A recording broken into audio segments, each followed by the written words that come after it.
Today I'm going to show you how to dehydrate limes. First thing we're going to do is wash all of our limes, and you want to remove all of the stickers off all of them.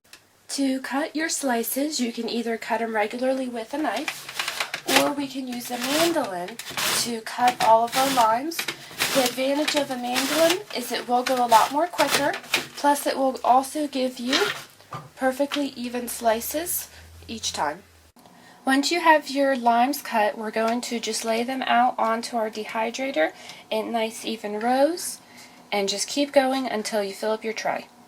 When your tray is full of limes, go ahead and put it into your dehydrator. On the excalibur, they just slide in. Do as many trays as you need to, and then we're going to put the cover on, and then we're going to turn it on. For dehydrating our limes, we want to set our temperature to 130 degrees Fahrenheit. And for limes, you want to dehydrate them for 16 to 18 hours. On my Excalibur dehydrator, I have a timer here, so I can just set it for the 16 hours, and when it's finished, it will automatically turn off. After 16 hours, we're going to check on our limes.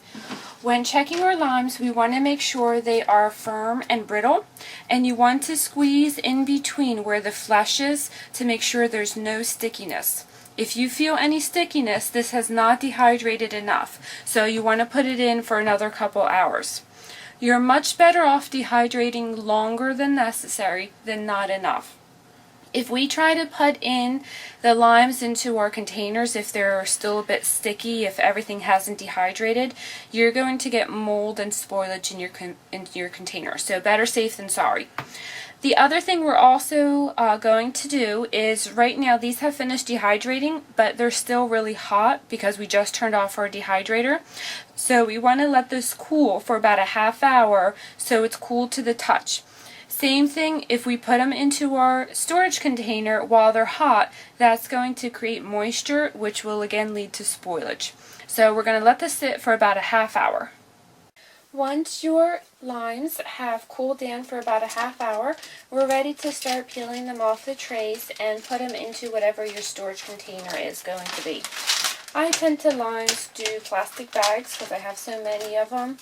However, you can also use glass jars if you would prefer to maintain them for a longer time.